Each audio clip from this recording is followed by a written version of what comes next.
This is a timely time for this, timely day for this session and to hear from you, because we're in the middle of what Donald Trump calls Liberation Week, the implementation of his tariffs regime. And he has promised that this will lead to job creation, more manufacturing in Michigan, more investment across the country. And he says it'll be the greatest thing for the auto industry that we've ever seen. Shawn Fain, UAW president, agrees with him, as do some of your Democratic colleagues. The auto executives say, you know, he's putting the whole industry and the economy at risk. What's your take? Yeah, I am concerned. I'll just put that out right now. Although certainly I share the goal, which is about creating more jobs in the United States, particularly here in Michigan, making sure the auto industry, the domestic auto industry, is vibrant and is growing. So those goals are there. We've got to work at that.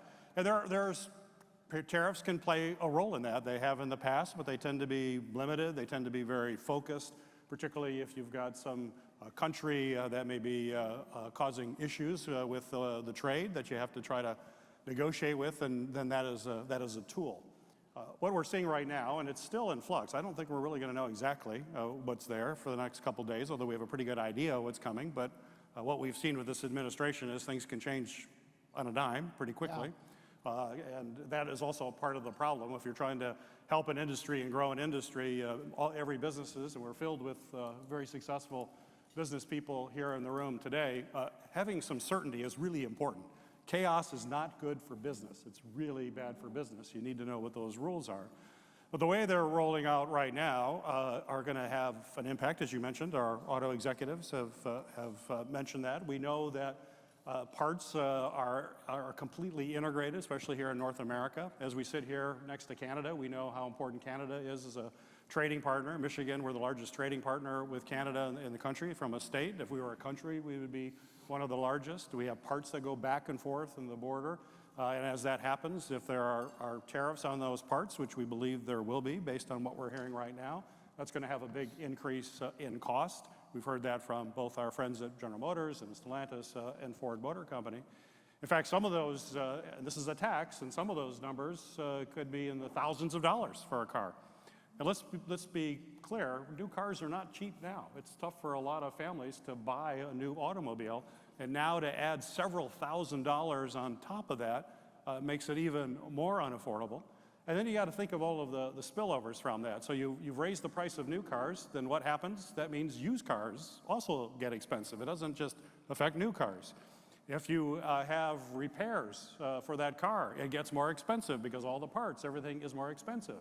And if repairs are more expensive, then auto insurance goes up for everybody who buys auto insurance. And we've seen big increases in auto insurance in recent years as well. So then the concern are reciprocal tariffs, the countries that are being impacted that are saying they're going to put tariffs on. If those tariffs go on, then that's going to impact our ability to export cars. That will have impact on jobs here in Michigan and as well as around the country. And it'll hurt other industries as well, depending on where those tariffs are. You know, I look back in the first Trump administration where he put on tariffs. They weren't as expansive as what we're looking at right now. But there was a recent economic study done that just came out a short time ago that looked at those tariffs and the impact, and they saw that it did have an increase in price. It did have minimal to no impact on jobs in manufacturing, but it had a really negative impact on a variety of other sectors that were hit by the reciprocal tariffs, particularly agriculture. And we're a big ag state. Right. You know, we make things, we grow things. This is who we are. So that does not make sense.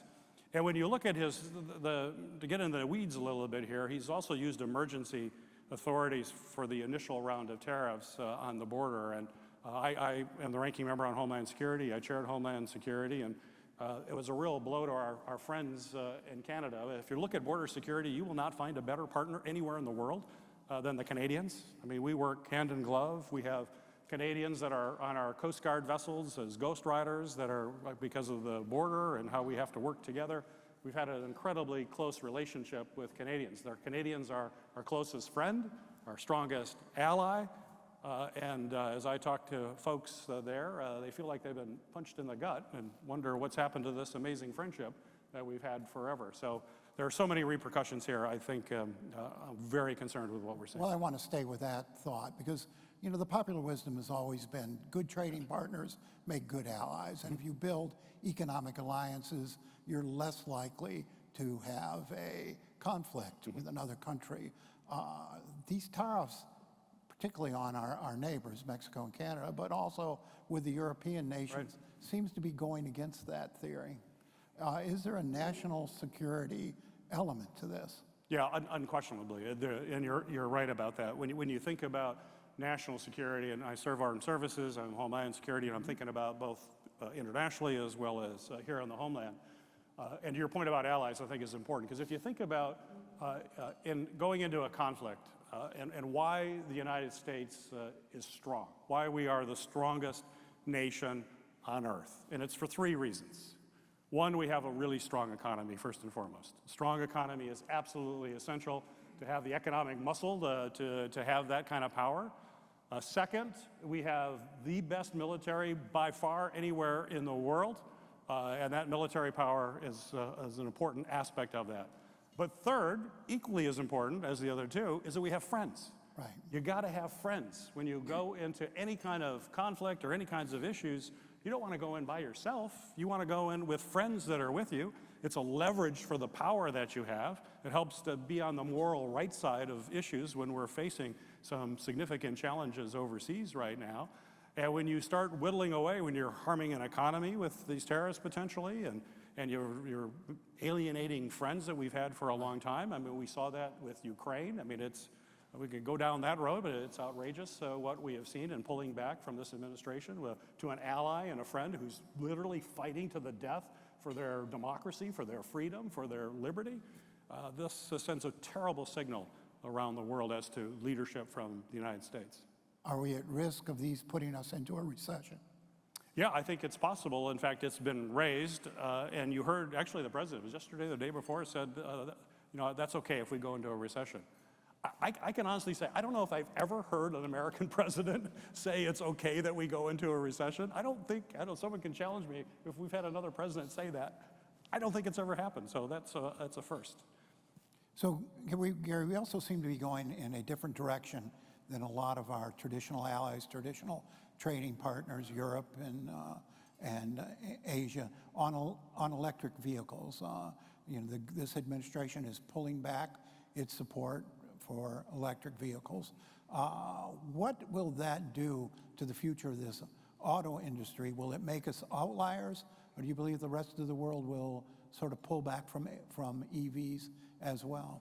No, I don't think they're pulling back from EVs. It's always going to be a part of that portfolio. We're not saying everybody goes to EVs, but we know that's where the future is. We know the U.S. auto industry has been investing heavily in electric vehicles. It's one option for consumers to be able to use. It represents the future for a lot of reasons. Certainly climate is part of the issue, but I also look at it from an engineering perspective. One area that I've been very involved with over the last few years is autonomy in vehicles, autonomous vehicles, self-driving vehicles that will transform transportation. And when you think about it, first off, the autonomy is critically important for safety. When you think about today on our highways, nearly 40,000 people die on our highways every day. Roughly, over 100 people are going to die today on our highways. Nearly 90% of all those accidents are human error. And the technologies that are available now for autonomy, and you're seeing it in cars that are available now, keeping you in the lane, warning you about other vehicles. There is even more. You can have fully self-driving, which eventually will be down the road, which will be considerably safer. Not to say there'll be zero accidents, but you're not going to have 40,000 people dying and hundreds of thousands of people with debilitating injuries from this.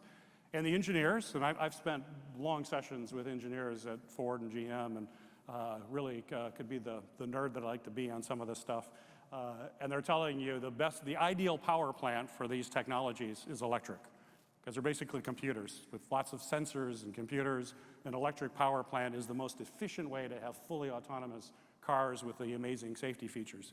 So it's part of the future. And for the United States to say no, we'll let the Chinese do that. The Chinese are investing massive amounts of money into electrification and into automation. They're in Europe. They've basically gone into Europe. Now they've engaged in a lot of dubious trading policies to get into Europe, and they're really challenging the European automakers. And we don't want to let that happen here in the United States. We need to make sure our auto industry is sound. And I'll just end by saying, when you think about the auto industry, and we know it here in Michigan, this is who we are, but you cannot have a manufacturing sector in this country if you don't have a strong and vibrant auto sector. Autos just drive so much of manufacturing, no matter what you make. And I'm thinking from a national security perspective here in Michigan, and the work I've been doing for the industrial supply chain, for the military supply chain. In Michigan, we're not just making combat vehicles for the Army, we're also doing incredible work for the Air Force with advanced fighter systems. I was just at an event recently and have been working with the United States Navy to do a lot of work for building the next generation submarines. And a lot of that work is going to be done here in Michigan because we know how to make things. So it's where we have to go. So you've proposed a National Institute for Manufacturing and a chief manufacturing officer for the country. How do you envision that working, and how should the government and manufacturers be interacting? Well, yeah, the government can help in a lot of respects, and we have, I think, I'm trying to remember now, I think there's 18 different manufacturing programs that the federal government has, but they're spread out over like 9 departments. Or something to that. I mean, it's all spread out. They have important help from design to safety, all sorts of aspects. What I'm proposing is let's put it under one umbrella so you don't have duplication, you don't have wasted money. Let's focus, instead of everybody doing their own thing, how do we harmonize that in a way? And manufacturing is so important. I don't think you can be a great country if you don't actually make things. So manufacturing is got to be the driver. And we know all the other countries around the world understand that, and they're partners. I want to be a partner with manufacturing, that we should do it as well, but we should do it smarter than we do it right now. Everybody's got their little fiefdom. How do we come together? It's been a big part of the work that I do. In fact, I'm doing it on another area to take this in a little bit of a direction, but cybersecurity, which is probably one of our number one national security and homeland security threats. And it's the same thing. We've got all of these different agencies all proposing all sorts of regulations, and all of our firms, I'm sure a lot of you deal with that. You got to deal with several government agencies when you should really just be focused on making sure your cyber systems are as secure as possible. So I have a bill to harmonize that into one place. Well, I think that raises another issue that's been on our minds lately, and that's artificial intelligence. And it seems like progress in that industry, in that field, is way outpacing the regulatory infrastructure. How do we catch up? Yeah, it's a really hard problem. You're right. The question, AI, it's with us right now, and it's accelerating at a dramatic pace, and it is certainly behind regulation. We don't really have a broad regulatory framework in this country for it to make sure that we balance. First off, you got to balance. We want the innovation. There's no question the promises of artificial intelligence are immense when it comes to productivity, efficiency in research and scientific research, being able to figure out how to design new chemicals. We may have tools to allow us to cure diseases that we never thought we could cure. I mean, the promise is immense, so we don't want to step on any of that. But on this other hand, there's like all major technologies, there's a dark side too, and it can be used for nefarious purposes. So you want to make sure that there are controls in place to make sure there's transparency, to make sure there's auditing of what is actually happening. It's not just a black box that's coming out with decisions. How do we understand exactly how those decisions are made, and are they being made appropriately for our society? The challenge, as you raised, though, is having a framework that's quick is tough. One solution that I've been working on is, and I've discussed this with our students earlier, is legislation dealing with the procurement process for government. That's in my agency. So that's in the government affairs part. And so the government right now purchases a lot of artificial intelligence systems. It's going to be even more. And these are some pretty significant decisions that could be made, like benefits. If you apply for a benefit, you may not have a human making that decision. It's going to be an AI system. We want to make sure there's not bias. You want to make sure there's full transparency. In fact, I've actually had one of my bills signed into law was to allow someone who has an AI system determine something, you can appeal it to a human being if you don't like it. So you have some oversight, which is important. But you got to have those systems in place. But regulating it is tough. So I'm going to use the procurement system, which says that if you're going to sell an AI system to the United States federal government, it has to meet a certain standard. And the standard will be different depending on the amount of risk that you have. So if you have a fully autonomous, lethal drone powered or controlled by AI, that's a really high standard. If you've got predictive maintenance with vehicles, that's a lower standard. And then design a system to make sure there's safeguard guardrails without inhibiting innovation. And I think that'll drive the whole economy in a lot of respects, because the federal government is the largest purchaser of goods and services in the world. We're the biggest customer there is in the world. And when the biggest customer in the world says you got to meet these standards, people will meet those standards. And if you're a small business owner and you want an AI system, you'll probably ask the question, does this meet the standards to sell to the U.S. government? And if the U.S. government won't buy your system, why should I buy it? Well, one of the students also asked about drones, and we had those flurry of drone incidents on the East Coast and out west earlier in the year. I was sitting on my front porch in Kentucky over the weekend in my second home, and I swear I saw 2 or 3 drones fly by in this little remote area. Now, it was late and there was bourbon involved, so it might not have been. But I'm surprised you only saw 2. I know, it's progress. So I just wondered, Gary, I mean, you've been involved in regulating or trying to figure out how to make sure the security aspects of drones are addressed. And you said you told the students that one of your biggest advocates for this is the National Football League. That's right. Yeah, I have legislation trying to pass through Homeland Security to expand the authorities as to who can basically counter these drones, bring them down. They do present a significant threat. Just being in the air, they can present a threat, particularly if they're near airports and wherever there's aircraft. So the FAA is obviously very engaged, but they can also be easily weaponized.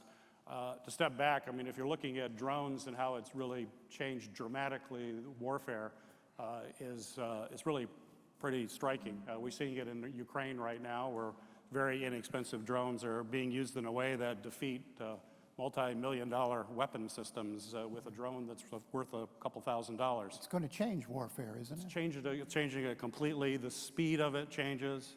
There's a book that I read about. Actually, we saw getting in the weeds here with Nagorno-Karabakh, actually war where there's a book. It's 7 seconds to death. That if you're in a location now as a soldier, if you don't move in 7 seconds, you're probably going to be dead.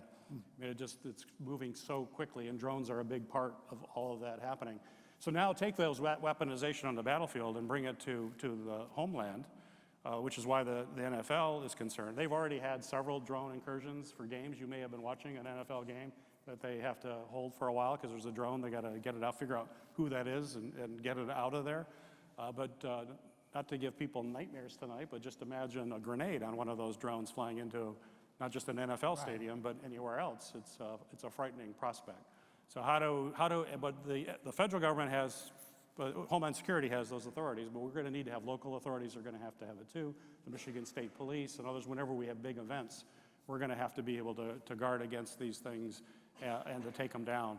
And that's what the legislation does. It has strong support from folks here. Oakland County, actually, Sheriff Bouchard's been a big supporter. They have quite a sophisticated operation in Oakland County, but others do around the state as well in order to protect ourselves. So, Gary, few things have divided the nation recently as much as Elon Musk and the Department of Government Efficiency. We've got a $2 trillion deficit again this year, $37 trillion national debt, and yet there's been so much pushback against this idea of cutting and making drastic cuts in the government. If we don't do this now, when will we do it? And if this isn't the right way, how should we be cutting back the size of government? Yeah, and I'm all about, we have to bring down the deficit. There's no question about that. We have to save money. Some of those bills that I had signed into law save billions of dollars. So this has been a focus of mine too to bring that down. I think the issue that I have with DOGE is not that we're trying to figure out ways to do things more efficiently and deliver services to people in a more effective way. It's how it's been implemented, just kind of across the board in an indiscriminate way, which doesn't make sense to me, and I'll give a couple examples. So, part of what they were going through, and they're saying you basically have to fire all of the probationary employees that have come into the federal government. But let folks know it's not just new people that are probationary. So in the way the federal government works in the civil service is that if you are promoted, so if you are an outstanding employee and there's a management position you get promoted into, but you're probationary for a couple of years in that position. So what we had people who were promoted because they were the best of their best that got fired. So can you imagine that? All of our business folks here, you tell your employees, you're a great employee, I'm going to promote you, and then I'm going to fire you. Congratulations. Makes no sense whatsoever. Is there an avenue for Democrats to work with the administration to accomplish the same goal? Yes, and I think, and I'm willing to work as long as it's a way that's thoughtful about where do we need to cut, where do we need to save money. I will just tell you, I'm going to give you another example. I just spent, last Friday I was down in Guantanamo Bay in Cuba, Gitmo, and part of the administration are to send folks down there before they get deported. We have people who we're afraid of, who have done bad things, we have to deport them. I'm all on board. I'm Homeland Security. These people are bad dudes. They got to go. But it's a question of how you do it. Can we do it in a cost-effective way? So they're sending a few, and they have had a handful down there, and most of them were not the high-risk people. They were the low-risk people. And we calculated that operation, it was costing the federal government $20,000 a day per person to have them there. Now, I think that's crazy. We have a lot of top high security prisons in the United States. It doesn't cost $20,000 a day. And then we find out that we had 14 people come in while we were there. They had a 737 jet that brought the 14 people down. And they were saying, well, they'll probably be there a couple weeks, but then we'll fly them back to Louisiana before we extradite them back to Honduras or wherever it may go in Latin America. And I'm like, could you just keep them in Louisiana? To that. So actually, I'm writing a letter to Musk and DOGE. Look at that. Let's try to save some money. There you go. So speaking of immigration and the borders, southern border seems like it's coming under control, but your focus has been on the northern border. Right. You started a center for the northern border at Selfridge, and you've worked closely on border security with our border with Canada. Is that border secure? I know Trump used border security and fentanyl smuggling and illegal crossings as justification for his tariffs. Is that border secure? Yeah, well, nothing's 100% secure, so you have to be focused on it. We're in a much better, without question, a much better situation on the northern border than we are on the southern border. Significant challenges there. But the northern border is an issue. You have human trafficking, you have fentanyl coming across, as you mentioned. But to put it in perspective, the amount of fentanyl that's come across the northern border, I'm trying to remember the exact number. It was like 40 pounds or so, which is a lot. It'd kill a lot of people. It's not acceptable to have 40 pounds. But in Mexico, or the southern border, it's tens of thousands of pounds. Right. So put that in perspective, tens of thousands of pounds versus 40. We want to stop it all, but it's different. But there are still issues of trafficking and illegal immigration that'll come across. So we have to be coordinated. As I mentioned at the beginning of the program, they're probably our strongest partner. But I want to make sure we're coordinated from our level. On the southern border, there's a coordination center that coordinates all the Department of Homeland Security assets along the southern border. We don't have that on the northern border, and yet we have a long border from sea to sea, and I was able to write legislation, pass it, and fund it, and it's going to open on Selfridge Air National Guard base. That was no coincidence based on how we wrote the legislation, but I can't talk about that. But it will be at Selfridge. and that will coordinate all the operations across the northern border, and it'll happen here in Michigan. We're ideally located geographically. It's also the only base that has all the elements of Homeland Security, Border Patrol, the Air Marine Unit for DHS, the U.S. Coast Guard is there.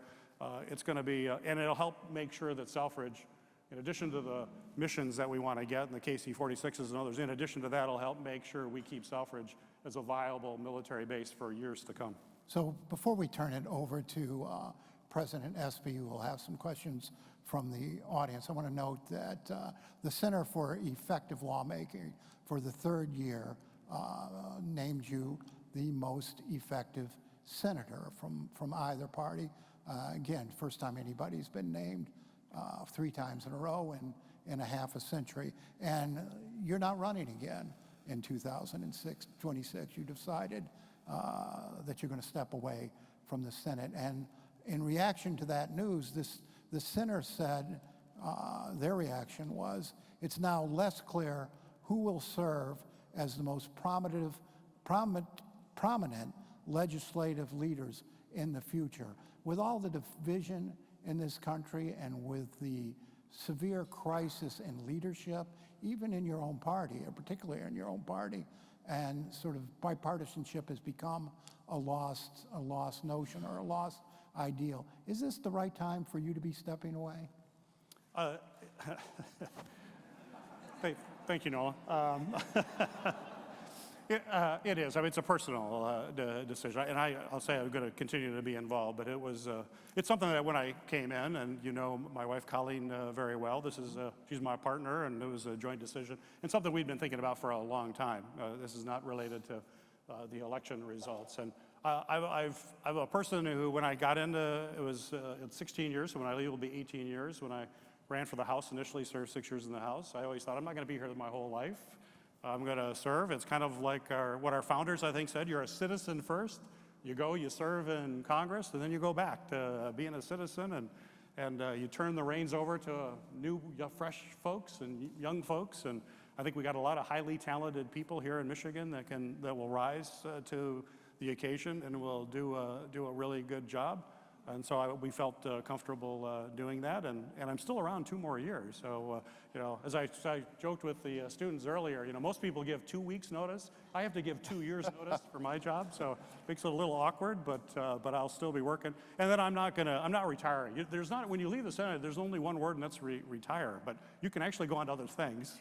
And I plan to be very engaged in other things. I don't know what all that'll be, but being engaged in making sure we bring the country together. I mean, 2 things that I want to focus on. One is how technology is changing the world dramatically, and how do we make sure that everybody benefits from it. And that's going to be a real challenge. And how do we bring people together politically to deal with that significant challenge?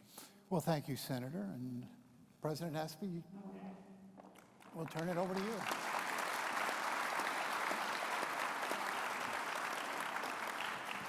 Okay, so I have some of the fun of asking about the audience questions. So you mentioned this retiring at a young 66. You have access to so much information relative to your roles on committees. What gives you the most worry for our future, and what makes you the most optimistic? Well, the worry is really what I'm seeing politically right now.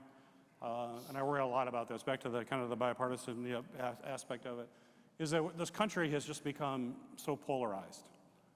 And a democracy just doesn't function when people aren't willing to come together and find common ground in order to get things done. And I've just seen this evolution of this over the last 16 years in Congress. It'll be 18 when I leave, 2 more years. But I have seen that continue to occur over that time. And, and it's becoming more intense. In fact, some of the academics have been looking at this. They're not talking it as polarization now. They're calling it sectarianism. And sectarianism is what you usually associate with religion. You got different religious sects, and you think the other person just doesn't have a different belief. You think they're the enemy, that you can't trust them. They have a completely different set of beliefs, and you can't find common ground. You think about those kinds of religious battles that unfortunately have dominated so much of human history. And that's what we're seeing now in politics. Some recent polling shows, for example, that a majority of Americans now say that they would be really disappointed if their son or daughter married someone of a different party.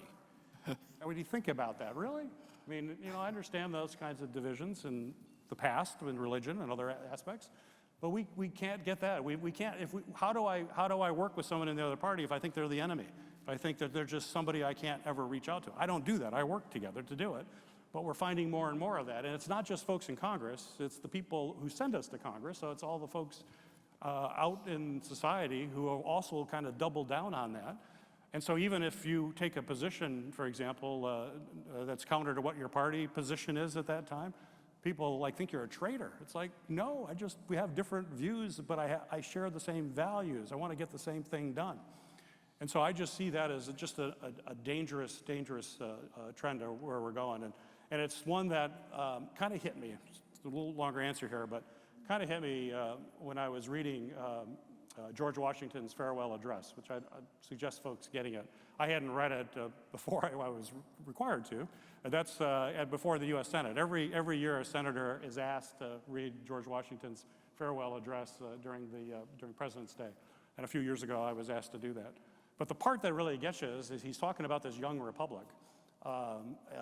And he said that his concern is that there'll be a demagogue that will rise up and appeal to people's passions and to their fears, and they will use their powers to divide people as opposed to bring people together. And he said, when that happens, our republic will disappear. This is George Washington there. So we just keep that in mind, not putting any names to anything, because it doesn't matter who it is, wherever it is. We've got to protect that from the left or the right, or wherever it's coming from. We've got to remember that. We've got to be bringing people together. Now, having said that, you wanted me to be the optimism, and I'll say this country has gone through really tough times, so that's what brings optimism. We have gone through really hard times. The hardest, probably the Civil War, where we weren't just yelling at each other and finding out who yells the loudest. We were actually on a battlefield shooting at each other and killing our brothers just because they were in a different state. So, but we came through that. We were able to rise above that. And I believe that through that kind of crisis, we actually are stronger as a country, and we get our bearings. We lose our bearings, but we get them back. And I'm optimistic and confident that we can do that. That's a good message for today. So you started the session talking a little bit about the rapid nature of the changes with the new administration. In some ways, that's highlighted the roles of the courts. Talk a little bit about the Supreme Court. Do you think it should be expanded to 9 justices, or what's a way forward? Yeah, I don't support changing the 9 justices. That is sad, and we've had some bad precedent about adding judges in the past, and I think you have that. But what concerns me is not the number on the Supreme Court. What concerns me is the fact that there's a lot of rhetoric out there now that is basically attacking judges. I'm going to go back to my founders here. I've been raising them quite a bit, but the beauty of the Constitution is the balance of powers between 3 branches of government, and our founders did that for a good reason. They didn't trust any of us, so they wanted to have folks that would always be a counter to each other, and the courts are an important part of that, and they have to be the least political. We expect the presidency to be highly partisan. That's a given. You expect Congress to be partisan, that's a given. I'm going to argue they're too partisan, but that's still a given at where we are. But we expect the courts to try to be the umpire on the field, rule the balls and the strikes. But we've seen that become increasingly partisan, unfortunately, and Supreme Court justices, back before I served in the Congress, it was pretty common a Supreme Court justice would get 70, 80, 90 votes. Now it's strictly partisan. That's a really bad development. But what I really fear is that when people say we're not going to abide by a court decision. So as those of us who are in the other 2 branches, any kind of rhetoric coming from a politician that says, if that decision goes against us, why do I have to follow it, is really dangerous. When you talk about a constitutional crisis, that's when you have one, is when people don't do that. Or they go after judges. They'll say, we're going to impeach that judge, not because there was a high crime and misdemeanor, but because we didn't like the opinion they gave. If you go after judges because you don't like the opinion they gave, we are in serious trouble. So I'm more concerned about that than the number of justices on the Supreme Court. So let's talk a little bit about the human side of leadership. There was a story in the Detroit News this morning about young men feeling disconnected from opportunity. What's your advice to some of our men earlier in their career of how to chart a path forward? Yeah, it's something I'm very worried about, and I wish I had the answer to that. In fact, I've been reading a book, what's the title of the book that I read recently, but is that young folks are, and it's young people, it's also young women. We're seeing higher levels of mental illness, higher levels of very high anxiety among young people. To me, this is a crisis situation now, and it's building even more so. There's a lot of reasons for it. I mean, one of the reasons cited is social media, too, and how social media has brought people into rabbit holes that add to the anxiety that people have. So I don't have a great, easy answer right now, but I would caution folks, stay off social media for a little bit. Be free of that kind of stuff, because I think it's having an impact on adults, let alone young people, and particularly young children. I'm really concerned about children who are in their tweens and teens that are in this, and the anxiety that it brings about people. That has to be something we're really focused on. So we have about 4 minutes left. I know this is the DEC favorite lightning round questions, and you can imagine for a senator who rides a Harley, these can be kind of fun. So tell us one of your favorite songs. Favorite songs? Why? One of These Nights by the Eagles. Ah, there you go. That's an old school favorite. Eagles. Not a lot of people probably know the Eagles. That's for my high school students. That was a group. That was a group for the high school students. It was a really good group too. Check it out. Don't go on social media though to check it out. Okay, favorite movie. Favorite movie, because the favorite movie is because what I wanted to be when I grew up. I did not want to be a senator. That was not on my that wasn't on my bingo card as I grew up. What I really wanted to be was a fighter pilot. I just dreamed of flying and be a fighter pilot, but unfortunately I had these, and I guess you can get operations now, but you couldn't do that when I was there. So of course my favorite movie is like Top Gun. I love Top Gun. And the Redux too, there you go. Okay, so as an ardent supporter of our state, of labor, and our well-known work ethic, tell us about your very first paying job. So my Your very first job that first paid paying you. job. So Think back. yeah, I know the first paying job. I have a story behind it. Do you want to hear the story why I did? So you mentioned my motor. I'm an avid motorcyclist, but it started at a really young age, about 12. And so I really, really wanted a mini bike. I just really wanted this. And my mother said, there's no way you're getting a mini bike. You know, you're way too young. And she said, the only way you get that is if you pay for it yourself. She thought, okay, that's done, walked away. So then I found out I could get a paper route. So I could deliver, remember those newspapers that were paper and all that for? Remember him well. So I got a paper route. It was for the Pontiac Press up where I lived up in Oakland County. That's awesome. And I delivered the paper, which was a great experience because you're actually your own business person. You know, you buy the papers, then you got to sell the papers, then you got to collect money from people, which is really hard, and to do all that to pay for it. But I started the paper route, and then I raised enough money for my mini bike, and I went to my mother and I said, I've got enough money. And she just was like, okay, you raised the money, you get it. And so that job got me, I learned some small business techniques and my first mini bike. Oh, that's awesome. That's awesome. Okay, so let's close with, of course, the favorite advice to your 25-year-old self. What advice would you give yourself now with all the knowledge and experience you've accumulated to the 25-year-old? Yeah, I guess the advice that I would give to our 25s and all of our high schoolers is to take risk, to take challenges. It's easy to kind of fall into kind of a pattern with your life, but the only way you really learn and you grow is to take a risk. And it's scary. It's really scary. At times I didn't take risks, but when I have taken risk, what I've learned in taking risk is that you don't always succeed, but I usually learn more when I fail than when I succeed. Because when I succeed, I think, wow, man, I was really smart, wasn't I? That was really great. And you may not have been, but you just feel that. But when you lose, you actually do some self-reflection. You actually think through, you know, what happened here, and it sets you up for future success. So I'd say always be willing to take risk in your life. That's the way you'll grow. Well, isn't that wonderful advice from our senator? Join me in thanking Senator Peters and Nolan Finley for moderating. Thank you all. Thanks.